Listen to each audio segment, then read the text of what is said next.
नमस्कार साथियों, स्वागत है आप सभी का सत्या एक्सलेंट यूट्यूब चैनल पे। इस वीडियो में आपको बताने वाले हैं सिंगल फेज इंडक्शन मोटर से संबंधित क्वेश्चन जो कि परीक्षा के लिए काफ़ी महत्वपूर्ण है। तो चलिए आज का क्वेश्चन शुरू करते हैं क्वेश्चन नंबर 1 से। पहला क्वेश्चन जिसमें पूछा जा रहा है कि सिंगल फेज इंडक्शन मोटर को स्वचालू क्यों नहीं कहा जाता, मतलब कि सेल्फ स्टार्टिंग क्यों नहीं कहा जाता। पहला ऑप्शन दिया गया इसमें कोई रोटर नहीं होता। बी ऑप्शन दिया गया इसमें स्टेटर वाइंडिंग नहीं होती। सी ऑप्शन है इसमें घूमने वाला चुंबकीय क्षेत्र नहीं बनता। डी ऑप्शन दिया गया यह डीसी मोटर होती है। तो इसमें आपका जो सही हो जाता है वो ऑप्शन नंबर सी सही हो जाता है, क्योंकि इसमें घूमने वाला चुंबकीय क्षेत्र नहीं बनता है। कहने का मतलब ये है साथियों कि सिंगल फेज जो सप्लाई होता है केवल ये दोलनशील होता है, ये ध्यान रखिएगा। तो चुंबकीय क्षेत्र इसमें बनता है जिससे रोटर को स्टार्टिंग टार्क नहीं मिलता है। तो इसी चीज को यहाँ पे कहा जा रहा है। तो हम यहाँ पे कहेंगे ऑप्शन जो सी ऑप्शन दिया गया है ये बिल्कुल करेक्ट आंसर हो जाता है। इसमें घूमने वाला चुंबकीय क्षेत्र नहीं बनता है। लेकिन ध्यान रखिएगा, ऐसा नहीं है कि चुंबकीय क्षेत्र नहीं बनता है लेकिन घूमने वाला नहीं बनता है। इसी कारण इसको जो है हम यहाँ पे सेल्फ स्टार्टिंग नहीं बोलते हैं। ये आपका सी ऑप्शन सही है। बाकी ए ऑप्शन दिया गया इसमें कोई रोटर नहीं होता है। तो इसमें रोटर होता है जो कि स्क्वायरल केज टाइप का इसमें रोटर देखने को मिलता है। इसलिए यहाँ पे हम यानी ये नहीं कह सकते हैं कि ये कारण है कि इसमें कोई रोटर नहीं होता है, ये गलत है। बी ऑप्शन दिया गया इसमें स्टेटर वाइंडिंग नहीं होती है। तो ध्यान रखिएगा इसमें स्टेटर वाइंडिंग होती है जो कि आपको मुख्य वाइंडिंग भी देखने को मिलेगी और सहायक वाइंडिंग भी देखने को मिलेगी। तो इसमें यहाँ पर वाइंडिंग होती है और यहाँ पे नहीं दिया गया, तो इसलिए यहाँ पे हम गलत मारेंगे। और डी ऑप्शन दिया गया है यह डीसी मोटर होती है। तो आपको बता दें साथियों ये एसी मोटर होती है, डीसी मोटर नहीं होती है। तो ये भी ऑप्शन आपका गलत है। सही ऑप्शन केवल सी होगा। चलिए अगले क्वेश्चन को देखते हैं, क्वेश्चन नंबर 2 को, जिसमें पूछा जा रहा है कि सिंगल फेज इंडक्शन मोटर में स्टार्टिंग टार्क कैसे उत्पन्न किया जाता है। ए ऑप्शन दिया गया एक्स्ट्रा वोल्टेज देकर। बी ऑप्शन है रोटर घुमाकर। सी ऑप्शन है सहायक वाइंडिंग और स्टार्टिंग कैपेसिटर द्वारा। और डी ऑप्शन दिया गया 3 फेज सप्लाई से। तो इसमें आपका जो सही हो जाता है वो ऑप्शन नंबर सी सही हो जाता है, सहायक वाइंडिंग और स्टार्टिंग कैपेसिटर द्वारा। इसलिए यहाँ पर हम सही मार रहे हैं, क्योंकि सहायक वाइंडिंग और जो स्टार्टिंग वाइंडिंग होती है इसी के द्वारा 2 फेज जैसा इसका प्रभाव पड़ता है इस पर, और रोटेशन इसमें शुरू हो जाता है। तो यही यहाँ पे क्वेश्चन में पूछा भी जा रहा है कि सिंगल फेज इंडक्शन मोटर में स्टार्टिंग टार्क कैसे उत्पन्न किया जाता है। तो सहायक वाइंडिंग और स्टार्टिंग कैपेसिटर के द्वारा इसको यहाँ पे स्टार्ट किया जाता है। ध्यान रखिएगा ये आपका सी ऑप्शन करेक्ट आंसर। और यहाँ पे ए ऑप्शन दिया गया एक्स्ट्रा वोल्टेज देकर ए ऑप्शन। तो ये आपका ए ऑप्शन गलत है, क्योंकि वोल्टेज यदि आप एक्स्ट्रा देंगे तो टार्क नहीं उत्पन्न होगा, तो प्रॉब्लम और भी बढ़ जाएगा। तो इसलिए यहाँ पर हम पहला ऑप्शन गलत मारेंगे। और बी ऑप्शन दिया गया रोटर घुमाकर। तो ये भी गलत है। रोटर यदि आप घुमाकर चालू करते हैं तो ये चालू ही नहीं होगा, और चालू भी होगा तो काफ़ी ज़्यादा आवाज़ करेगा, तो ये और भी प्रॉब्लम हो जाएगा। इसी कारण हम यहाँ पे बी ऑप्शन गलत मारेंगे। और यहाँ पे डी ऑप्शन देंगे 3 फेज सप्लाई से। तो ये बिल्कुल गलत है।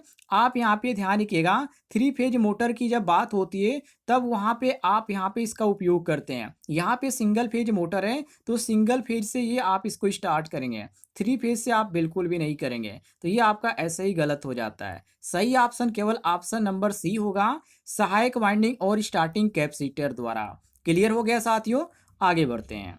आगे क्वेश्चन में पूछा जा रहा है कि किस प्रकार की सिंगल फेज मोटर में कैपेसिटर सदा सर्किट में जुड़ा रहता है। ए ऑप्शन दिया गया split phase motor. B option है shaded pole motor. C option है कैपेसिटर स्टार्ट मोटर। और डी ऑप्शन है capacitor start capacitor run motor. तो इसमें साथियों जो आपका सही हो जाता है क्वेश्चन नंबर 3 में ऑप्शन नंबर डी सही हो जाता है, कैपेसिटर स्टार्ट और कैपेसिटर रन मोटर। क्योंकि इसमें 2 कैपेसिटर आपको देखने को मिलते हैं, एक स्टार्टिंग कैपेसिटर होता है और एक रनिंग कैपेसिटर होता है। तो रनिंग कैपेसिटर हमेशा जो होता है वो सर्किट में रहता है। और यही यहाँ पे क्वेश्चन में पूछा जा रहा है कि सिंगल फेज मोटर में कैपेसिटर सदा सर्किट में जुड़ा रहता है। तो ध्यान रखिएगा, इसमें जो आपका रनिंग कैपेसिटर होता है वो हमेशा सर्किट में जुड़ा रहता है। तो इसमें दो कैपेसिटर की जरूरत पड़ती है, कैपेसिटर स्टार्ट और कैपेसिटर रन मोटर। बाकी यहाँ पर ए ऑप्शन में दिया गया स्लिप्ड फेज मोटर, तो ये आपका बिल्कुल गलत है, क्योंकि ये हल्के लोड के लिए स्लिप्ड फेज मोटर होता है, यहाँ पे सिंगल फेज के लिए बिल्कुल भी नहीं होता है। और बी ऑप्शन दिया गया सैडेड पोल मोटर, तो ये भी यहाँ पे गलत है साथियों, ध्यान रखिएगा, क्योंकि इसमें कोई भी सैडेड पोल होता ही नहीं है, तो ये कैपेसिटर इसमें जरूरत ही नहीं पड़ेगी। और यहाँ पे सी ऑप्शन देखिए कैपेसिटर स्टार्ट मोटर, तो ये गलत है, इसमें स्टार्टिंग के समय ही कैपेसिटर जुड़ा होता है, तो ये भी आपका गलत है। इसमें स्टार्ट से और यहाँ पे कोई यहाँ पे प्रभाव नहीं पड़ता है। हम यहाँ पे डी ऑप्शन करेक्ट आंसर मारेंगे। आगे देखते हैं अगले सवाल को, जिसमें पूछा जा रहा है कि सैडेड पोल मोटर किस उपयोग के लिए उपयुक्त है। ए ऑप्शन दिया गया भारी लोड, बी ऑप्शन है high starting torque, C option है कम पावर और छोटे उपकरण, डी ऑप्शन दिया गया थ्री फेज लोड। तो इसमें साथियों आपका जो सही हो जाता है वो ऑप्शन नंबर सी सही हो जाता है, कम पावर और छोटे उपकरण। इसलिए यहाँ पर हम इसको सही मार रहे हैं, क्योंकि इसका जो उपयोग किया जाता है पंखे में किया जाता है, घड़ी हो गया उसमें किया जाता है, हेयर ड्रायर होता है उसमें किया जाता है। कहने का मतलब ये कि जो छोटे छोटे जो होते हैं उपकरण, उसमें लोड बहुत ही कम पड़ता है, और इसी के लिए यहाँ पे हम इसका उपयोग करते हैं सैडेड पोल मोटर का, क्योंकि इसी ज़्यादा लोड यहाँ पे सहन नहीं कर पाता है, ज़्यादा लोड के लिए इसका हम उपयोग नहीं करते हैं। तो इसी कारण हम यहाँ पे सी ऑप्शन करेक्ट मारेंगे। बाकी यहाँ पे भारी लोड दिया गया है, तो भारी लोड यहाँ पे बिल्कुल गलत है, हल्के लोड के लिए इसका उपयोग किया जाता है। High starting torque B option दिया गया है, तो ये गलत है, स्टार्टिंग टार्क इसका बहुत ही कम होता है, हाई तो होता ही नहीं है, तो ये आपका बी ऑप्शन ऐसे गलत है। और डी ऑप्शन देंगे थ्री फेज लोड, तो ये आपका ये भी गलत है, क्योंकि ये जो होता है साथियों थ्री फेज सप्लाई के लिए होता ही नहीं है, ध्यान रखिएगा, तो ये भी गलत है। सही ऑप्शन केवल ऑप्शन नंबर सी होगा, कम पावर और छोटे उपकरण। क्लियर हो गया साथियों, सी ऑप्शन आपका सही हो जाएगा। आगे बढ़ते हैं, सवाल नंबर 5 को देखिए, जिसमें पूछा जा रहा है कि कैपेसिटर स्टार्ट मोटर में स्टार्टिंग कैपेसिटर को कब सर्किट से हटा दिया जाता है। तो यहाँ पर आपको ए ऑप्शन देखने को मिलता है जब मोटर 100% स्पीड पर पहुँचती है, बी ऑप्शन है जब मोटर बंद होती है, सी ऑप्शन है जब मोटर 70 से 80% स्पीड पर पहुँचती है, और डी ऑप्शन है हमेशा सर्किट में रहता है। तो इसमें आपका जो सही हो जाता है वो ऑप्शन नंबर सी सही हो जाता है, जब मोटर 70 से 80% स्पीड पर पहुँचती है। यहाँ पर हम इसे सही क्यों मारें, इसके पीछे भी कारण है। कारण यहाँ पे ये है साथियों कि यहाँ पे इसलिए यहाँ पे कहा जा रहा है कि 70 या 75, क्योंकि जब मोटर 75% करीब यहाँ पे स्पीड पकड़ लेती है, तो इसमें होता है सेंट्रीफ्यूगल स्विच, और सेंट्रीफ्यूगल स्विच ही द्वारा कैपेसिटर हटाया जाता है। ये जो सेंट्रीफ्यूगल स्विच है एक तरह से यह ऑन ऑफ की तरफ नहीं होता है, इसमें द्विधात्विक पत्ती होती है, वो ऑटोमेटिक जो होती है वो हट जाती है, तो इसका उपयोग होता है इसमें, जिसको सेंट्रीफ्यूगल स्विच बोला जाता है। तो ये इसका प्रयोग किया जाता है जब 70 से 80% स्पीड पहुंच जाती है। तो हम यहाँ पे सी ऑप्शन करेक्ट आंसर मारेंगे। बाकी 100% यहाँ पे दिया गया तो 100% हो जाएगा, तो यहाँ पे हटाने का मतलब ही क्या है, ये तो आपका ऐसा ही गलत है। आप ध्यान रखिएगा 70 से 80%। क्लियर है, आगे देखते हैं। आगे सवाल में पूछा जा रहा है कि कैपेसिटर रन मोटर की विशेषता क्या है। कैपेसिटर रन मोटर की विशेषता क्या होती है, यहाँ पर ए ऑप्शन दिया गया, यह उच्च स्टार्टिंग टार्क देती है, बी ऑप्शन है इसका स्टार्टिंग टार्क कम होता है लेकिन रनिंग कार्य क्षमता अच्छी होती है, सी ऑप्शन है इसमें कोई कैपेसिटर नहीं होता, और डी ऑप्शन है यह डीसी मोटर होती है। तो इसमें आपका सही होगा ऑप्शन नंबर बी, इसका स्टार्टिंग टार्क कम होता है लेकिन रनिंग कार्य क्षमता अच्छी होती है। यहाँ पर हम इसलिए इसको यहाँ पे सही मारेंगे क्योंकि ये बिल्कुल सही है, इसका जो स्टार्टिंग टार्क होता है वो कम होता है लेकिन रनिंग जो होती है उसकी कार्य क्षमता अधिक होती है। तो ध्यान रखिएगा, रन जो कैपेसिटर होता है ये आपका छोटा होता है, इसलिए इसका स्टार्टिंग जो टार्क होता है कम होता है, लेकिन रनिंग जो इसकी एफिशिएंसी होती है रनिंग की ये ज़्यादा होती है, क्षमता जो होती है इसकी ज़्यादा होती है। तो हम यहाँ पे बी ऑप्शन करेक्ट आंसर मारेंगे। क्लियर हो गया साथियों, ये क्वेश्चन काफ़ी समझने वाला क्वेश्चन है, काफ़ी इंपॉर्टेंट है, और टेक्निकल यदि आप एग्जाम की तैयारी भी कर रहे हैं तो उसके लिए भी ये काफ़ी इंपॉर्टेंट क्वेश्चन है। आगे देखते हैं क्वेश्चन नंबर 7 को, जिसमें पूछा जा रहा है कि सिंगल फेज मोटर का रोटर सामान्यतः कैसा होता है।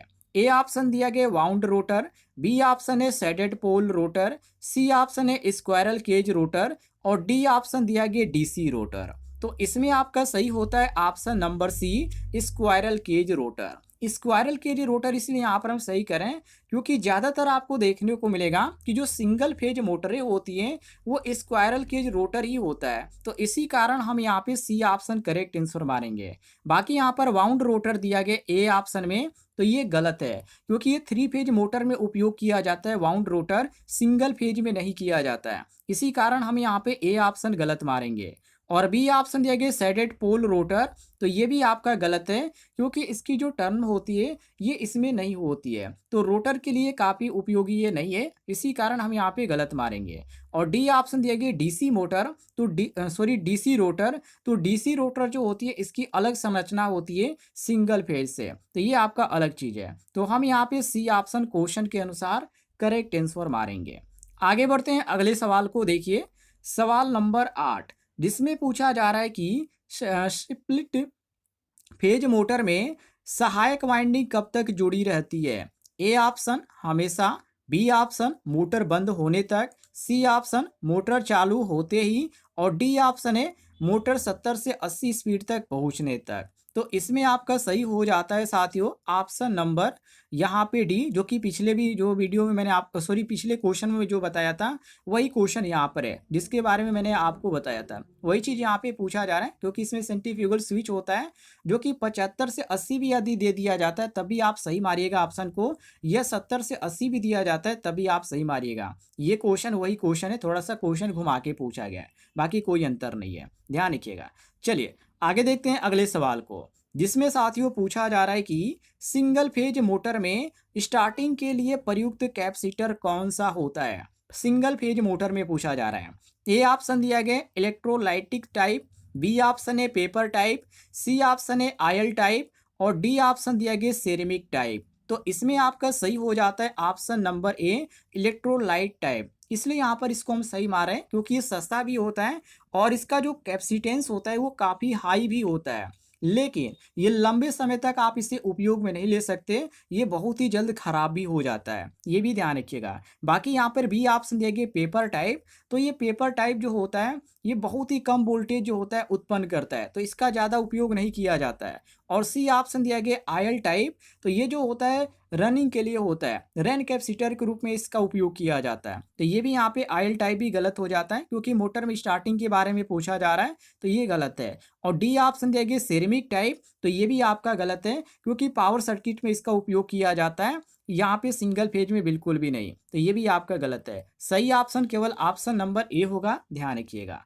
चलिए अगले क्वेश्चन को देखते हैं, क्वेश्चन नंबर 10 को, जिसमें साथियों पूछा जा रहा है कि सैडेड पोल मोटर का मुख्य दोष क्या है। ए ऑप्शन अधिक टार्क, बी ऑप्शन महंगी, सी ऑप्शन कम इफिशियंसी और कम टार्क, डी ऑप्शन है 3 फेज सप्लाई आवश्यक। तो इसमें आपका जो सही हो जाता है साथियों ऑप्शन नंबर सी सही हो जाता है, कम इफिशियंसी और कम टार्क, क्योंकि इसकी जो इफिशियंसी होती है और जो टार्क होता है ये दोनों कम होते हैं, इसलिए जो छोटे उपकरण होते हैं जैसे खिलौने जो हो गए इसमें इसका उपयोग किया जाता है सैडेड पोल मोटर का। बाकी यहाँ पर ए ऑप्शन दिया गया अधिक टार्क, तो ये बिल्कुल गलत है क्योंकि जो सैडेड पोल मोटर होता है इसका टार्क बहुत ही कम होता है, अधिक का कोई चांस ही नहीं है। यदि अधिक होता तो इसका उपयोग जो होता है खिलौनों में बिल्कुल भी नहीं होता, ये ध्यान रखिएगा, क्योंकि काफ़ी यदि अधिक होता तो काफ़ी इसका जो स्पीड होता तेज हो जाता, तो शुरुआती में इसका अधिक तेज यदि हो जाएगा तो खिलौनों में नहीं प्रयोग किया जाएगा क्योंकि काफ़ी खतरनाक साबित होता है,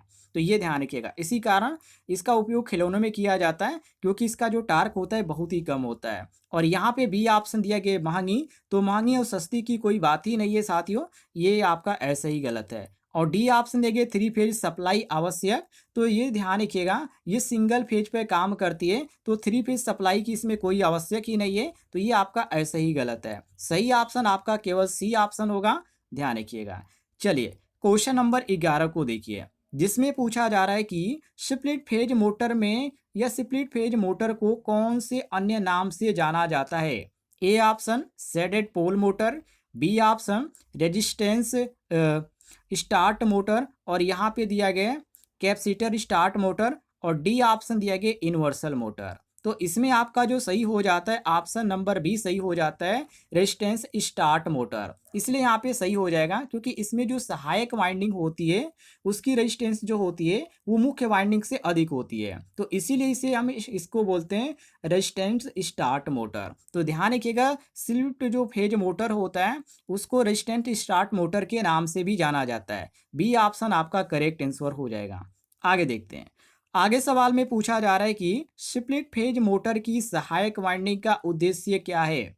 ए ऑप्शन मोटर को बंद करना, बी ऑप्शन गति बढ़ाना, सी ऑप्शन मोटर को स्टार्ट करना और डी ऑप्शन दिया गया ओवरलोड सुरक्षा देना। तो इसमें जो आपका सही हो जाता है वो ऑप्शन नंबर सी सही हो जाता है, मोटर को स्टार्ट करना। क्योंकि साथियों सहायक वाइंडिंग जो होती है इसका जो स्टार्टिंग टार्क होता है ये आपका यही देता है, ये ध्यान रखिएगा मोटर को स्टार्ट करने पर। तो ये स्लिप्ड फेज मोटर की सहायक वाइंडिंग का उद्देश्य होता है साथियों, ये ध्यान रखिएगा स्टार्टिंग टार्क प्रदान करना। सी ऑप्शन आपका करेक्ट आंसर हो जाएगा। और यहाँ पे ए ऑप्शन दिए गए मोटर को बंद करना, तो ये इसका कोई काम नहीं होता है कि ये मोटर को बंद करें, न ही गति बढ़ाने का काम होता है और न ही ओवरलोड से सुरक्षा का बनाता है। ओवरलोड की सुरक्षा की जब बात आती है तो हम एमसीबी का प्रयोग करते हैं, जो कि इसमें यहाँ पे एमसीबी का क्वेश्चन में कोई बात ही नहीं किया गया है, इसलिए यहाँ पर हम डी ऑप्शन को गलत मारेंगे। सही ऑप्शन केवल ऑप्शन नंबर सी होगा। आगे देखते हैं क्वेश्चन नंबर 13 को, जिसमें पूछा जा रहा है कि सिंगल फेज मोटर में सामान्यतः कितने टर्मिनल होते हैं। तो सिंगल फेज मोटर में टोटल आपको 4 टर्मिनल देखने को मिलते हैं। ध्यान रखिएगा, 2 आपका हो जाता है मुख्य वाइंडिंग का और 2 आपका सहायक वाइंडिंग का होता है, तो दोनों मिलाकर 4 हो जाते हैं। और यहाँ पे 4 आपको जो देखने को मिलता है ऑप्शन नंबर सी में देखने को मिलता है, तो ये आपका सी ऑप्शन करेक्ट आंसर हो जाएगा। बाकी यहाँ पर दिया गया है 2 ऑप्शन में, तो 2 जो होता है साथियों ये आपका केवल मेन वाइंडिंग के लिए होता है, तो ये आपका गलत है क्योंकि सिंगल फेज में यहाँ पे पूछा गया है क्वेश्चन। और यहाँ पे बी ऑप्शन दिए गए 3, तो ये आपका कोई यहाँ पे रूल ही नहीं है कि यहाँ पे 3 होगा, केवल यहाँ पे सी आपका सही होगा 4, ध्यान रखिएगा। बाकी यहाँ पर 6 दिया गया, तो ये आप 3 फेज के लिए आप कर सकते हैं, कोई भी दिक्कत नहीं है 6 का। तो यहाँ पे क्वेश्चन के अनुसार सी ऑप्शन हमारा सही हो जाता है। क्वेश्चन नंबर 14 को देखिए, जिसमें पूछा जा रहा है कि capacitor start capacitor run motor में कितने कैपेसिटर होते हैं। ध्यान रखिएगा, कैपेसिटर स्टार्ट का भी पूछा जा रहा है और कैपेसिटर रन मोटर का में कितने कैपेसिटर होते हैं। तो इसमें जो कैपेसिटरों की संख्या होती है टोटल 4 होती है। ध्यान रखिएगा कितनी होती है साथियों, टोटल यहाँ पे जो आपको देखने को मिलती है, यहाँ पे 2 जो सहायक वाइंडिंग की होती है और 2 मुख्य वाइंडिंग की होती है, तो टोटल 4 हो जाती है। यहाँ पे आपको देखने को मिलता है ऑप्शन नंबर डी में बिल्कुल करेक्ट आंसर। यहाँ पे आपका जो सही हो जाता है, यहाँ पर ये आपका कैपेसिटर स्टार्ट और कैपेसिटर रन मोटर का पूछा जा रहा है, तो इसमें 2 ही होगा, ये आपका बी ऑप्शन सही हो जाएगा क्योंकि एक स्टार्टिंग कैपेसिटर के लिए और एक रनिंग के लिए। ये आपका स्टार्टिंग और यहाँ पे कैपेसिटर रन दोनों में एक एक का प्रयोग होता है, ध्यान रखिएगा। यदि पुराना हो जाता है तो उस समय हम 2-2 का प्रयोग करके इसको हम काम चलाते हैं, लेकिन यदि यहाँ पे बात किया जाए, यहाँ पे एक इलेक्ट्रीशियन की तरह जो कि एक उपयोग में जो लिया जा रहा है, थोड़ा सा यह खराब होता है तो उसको आप हटा देते हो, ऐसे यदि आप देखा जाए तो केवल यहाँ पे 2 ही कैपेसिटर का इसमें यूज होता है। ये ध्यान रखिएगा, एक स्टार्टिंग कैपेसिटर और एक रनिंग कैपेसिटर। ये आपका बी ऑप्शन बिल्कुल करेक्ट आंसर हो जाएगा। आगे देखते हैं क्वेश्चन नंबर 15, इसमें पूछा जा रहा है कि सिंगल फेज मोटर का कौन सा भाग घूमता है। जितने भी लोग यहाँ तक वीडियो देखे हैं सभी लोग इस क्वेश्चन का जवाब दीजिएगा कमेंट बॉक्स में। ए ऑप्शन दिया गया स्टेटर, बी ऑप्शन है वाइंडिंग, सी ऑप्शन है रोटर, डी ऑप्शन है ब्रश। कौन सा ऑप्शन आपको सही लग रहा है। जितने भी लोग वीडियो देख रहे हैं सभी लोग कमेंट बॉक्स में इसका उत्तर दीजिएगा। और ऐसे ही आप क्वेश्चन डेली पढ़ना चाहते हैं तो इस वीडियो पर लाइक कीजिएगा और इस वीडियो के नीचे आपको एक बटन दिख रहा होगा सब्सक्राइब वाला, उसे जरूर दबाइएगा।